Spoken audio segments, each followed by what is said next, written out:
Adver True Immigration. Okay, guys, so let's talk about one very pressing issue which is widely being discussed on social media nowadays. That is the negative sentiment about the international students here in Canada, especially the Indian international students. So let's find out what's the reason behind that, why this is so, and how we can avoid it. We'll try to figure out the benefits as well, the drawbacks as well. What are the benefits of having international students and what can be the consequences? We'll talk about all these things in detail. To clear my position, I will try to stay neutral in this video. Means I will not support any of these two parties, Canadian permanent residents or citizens and the international students. I will present some facts and figures, and it is up to you. You have to decide that whether those facts make some sense or not, and whether this negative sentiment is it. We can say that being in Canada, it is a good thing because Canada is a country. We can say the country which respects human rights, and the country which respects the diversity, which is an advocate of inclusivity, equality. All these things are there. In academic sector, we call about DEI, diversity, equality, and inclusivity. So Canada has a long history of being advocate for human rights, but nowadays, because of few reasons, maybe the economic slowdown is there, people are losing their jobs.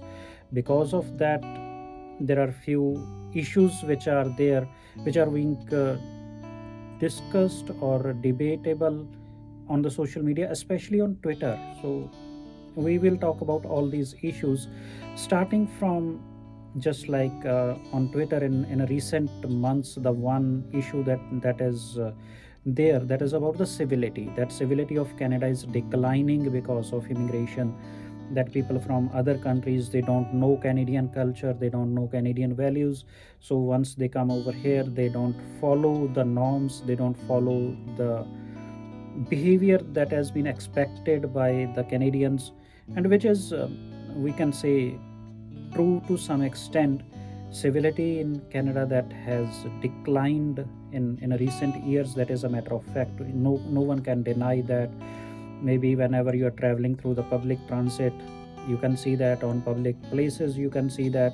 Even on the roads, you can see that road rage is there. So there is no debate on it. Civility, yes, that has declined.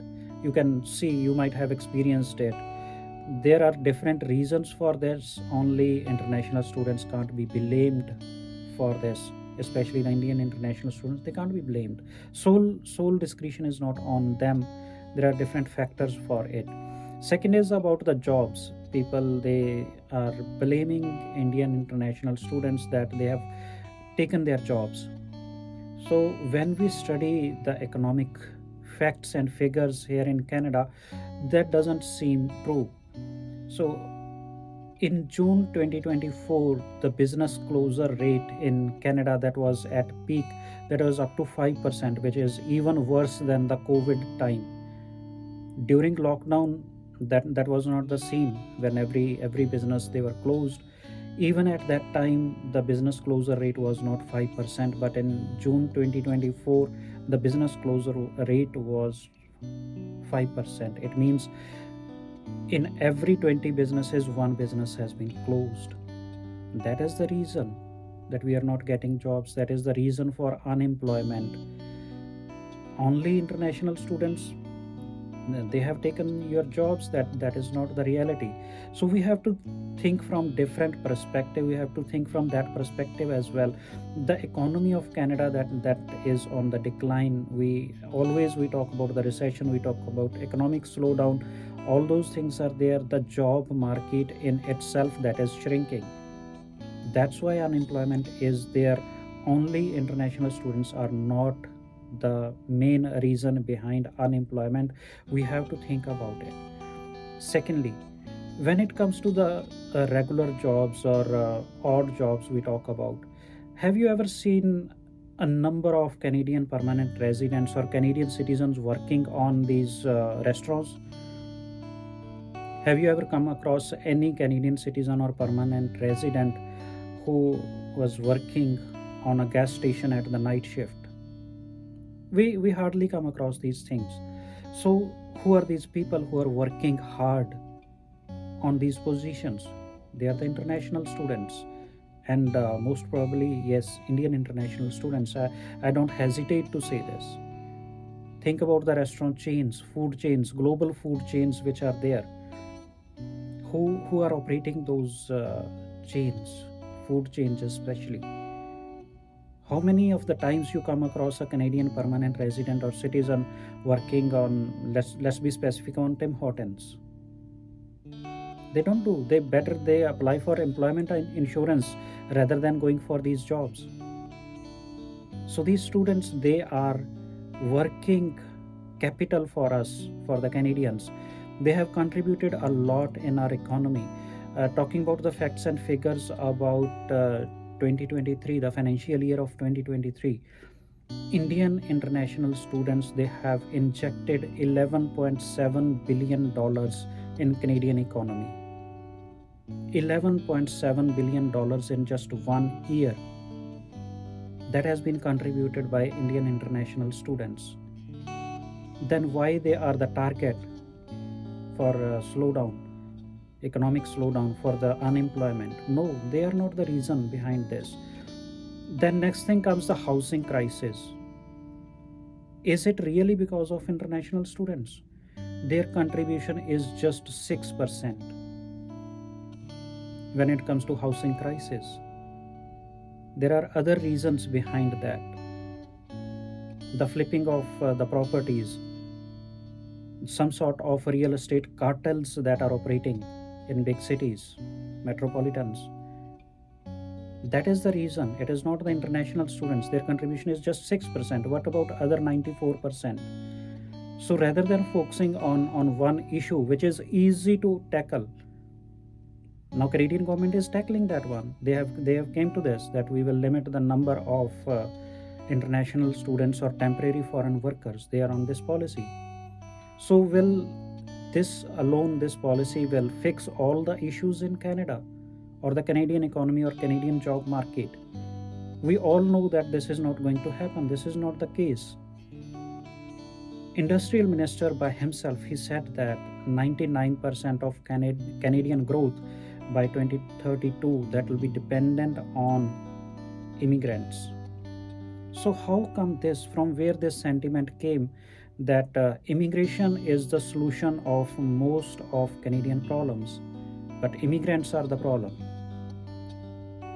It can't work like this, that immigration is the solution but immigrants are the problem. No, this is not the way how Canadians work, how Canadians think, and how Canadians behave. So we have to think about all these issues.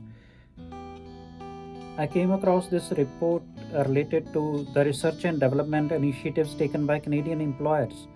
That report says, especially from last 1 decade, that Canadian employers, they are not investing in their workforce. They are not investing in research and development, learning and training development of their workers. Rather than that, they are completely dependent on temporary foreign workers. And we can say that is one reason behind the unemployment. So one more comment I came across over the social media, that was that no one has promised them the permanent residence. Yes, we all know there was no promise. But what about the precedents? What about the process? For last 1 decade, this is what is happening. International students, they came here, they studied here, they gained the Canadian experience, and they applied for their permanent residence, and they gained permanent residence and eventually the Canadian citizenship. That was the process. Although there was no promise, but precedence is there. Even now, it is not the case that they are only for permanent residence here in Canada. That is not the case. I know very good, skilled, educated people who want to contribute to Canadian economy, and they are capable to do this. but they can't do it because there are no opportunities. So the job market that is not shrinked only for the Canadian citizens and permanent residents. Same is the case with the international students and temporary foreign workers as well. They are not able to find the good jobs as per their skills, as per their experience, as per their knowledge and education. So we are just wasting the talent of temporary foreign workers because of the policy lapse that is there. They're not here only for permanent residents. No, don't blame them for this. They can equally skilled, they are equally educated or even more educated than many of us. When it comes to the Canadian residents or Canadian citizens who can speak 3 languages, there are only 18% of Canadian citizens who can speak 3 or more than 3 languages. But when it comes to the international students, especially Indian international students, they can speak 3 to 4 languages. They have fulfilled all the requirements. IRCC given them the visa. So after completing all those their requirements, they are here. They have dreams. They have invested time. They have invested their money. This time, the time between 20 to 30s, this is the golden period of human life when we invest in our career, when we invest in our future. They did that. Then why there is a negative sentiment? They have not taken our jobs. Our jobs have been taken by a different scenario. Because Canadian employers, Canadian government, they have not invested in training and development, in research and development of Canadian workforce. That is the reason behind this. Permanent residency, no promise was made, and if it happens they didn't get their permanent residency, they have left and they will leave this country. They are law-abiding citizens. So it is not the case that unemployment is just because of them or they are just here for the PR. No, they are not here just for the PR. They are here to build their life. They are here to build their career, to build their future. And Canadian government, they promised it. The immigration minister used to say, don't come here just to study, come here to stay. And in recent years, they have contributed. International students have contributed to the economy of Canada. In 2022, the contribution of international students here in the economy of Canada, that was more than $22 billion, which is way more higher than any other sector in Canada. $22 billion in just 1 year. So permanent residency, that is just one factor. That was not promised? No, that was not promised. But that was the process. That was the precedence.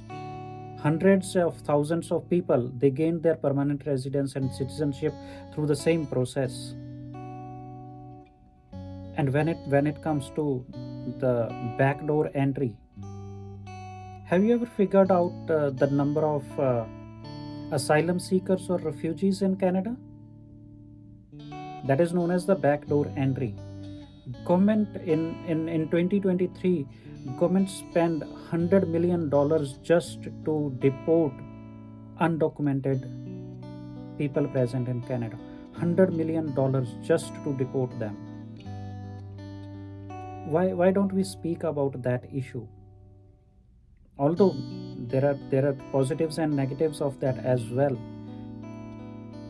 Canada, they have agreement or they have treaties with UNO. They can't say no to the refugees. But when it comes to the undocumented people, when it comes to the fake refugee claims, government is investing money in that sector, which is not as lucrative, as fruitful as international students. I'm not saying that Canada has to shut the doors for people who are really in need of that. We are advocates of humanity. We have to do that. But not on the cost of international students or temporary foreign workers. Canadian Chamber of Commerce, they always advocate in favor of immigration. In recent years, we have seen that. They always ask for more immigrants, temporary foreign workers, because they know the process, they know the Canadian workforce, they have prediction for that. So they always ask for more skilled workers. And when countries like US, they can leverage on Indian technocrats, why not Canada? India has the largest English speaking population which are techno savvy across the world. Why can't we use that talent for the development of Canada when it comes to the population growth? So Canada, they are dependent on immigrants. When it comes to the skill gap, who is going to fill that skill gap? So as per the resources, there is 52% skill gap when it comes to the leadership positions in Canadian companies. So rather than preparing these international students and temporary foreign workers for those positions, we are running a negative comment and negative sentiment against them. Why this is so? What is the solution after getting immigration banned, after getting all these international students deported back to their countries? What is the solution that we can offer? What is the alternative for that? Before COVID, the availability of tradesperson, that was 18%, but as of now it is just 14%. Who is going to fill that gap? So rather than opposing these people, we have to support them so that they can integrate in Canadian ecosystem, Canadian economy, Canadian society. That is what is the need of the hour. Rather than opposing them, that is not going to help us anyways. By opposing immigration or by opposing international students, we will not go anywhere. That is not going to help us or help the Canadian economy. Yes, there are problems. Few of the international students, I will not hesitate to say this, that few of the international students, they are underskilled or they are semi-skilled. But once they are here, it is our responsibility to develop their skills, to provide them the ecosystem, to provide them the opportunities so that they can contribute in the Canadian economy. Skill gap is there. And who is going to fill that skill gap? Obviously, those are the immigrants, temporary foreign workers, or international students. Yes, Canadian government has taken a good step for the master's degrees. We need more skilled workers. We need more educated workers. That is going to happen. Such policies will definitely benefit the Canadian immigration, skilled immigration. That will also help the Canadian economy. Right now, they are coming up with healthcare and the trades courses that will get preference in terms of post-graduation work permit and in terms of their PR. That is a good move. I can say that if I check the last 2 years performance of Canadian immigration, I can say that this one step where they have integrated the study or the education of international students with the workforce, with the work needs of Canada, that is one of the very good and important steps that they have taken. We have to appreciate that. So be like Canadians, open your heart, open your arms for these people who are here to build their life. We have to support them, and in turn they will contribute for the Canadian economy, for the Canadian society. Every third person in Canada, they had been an immigrant themselves. So let's embrace the diversity, let's embrace the equality, inclusivity, and change our attitude towards Indian international students. They are here for their dreams, they are here for their life, they are here to contribute to the Canadian society, Canadian economy, and we have to respect them. Let's be Canadian and spread love, spread humanity, which we are known for. Let's work for the Canadian civility. My name is Khushwinder Singh, and I am an RCIC.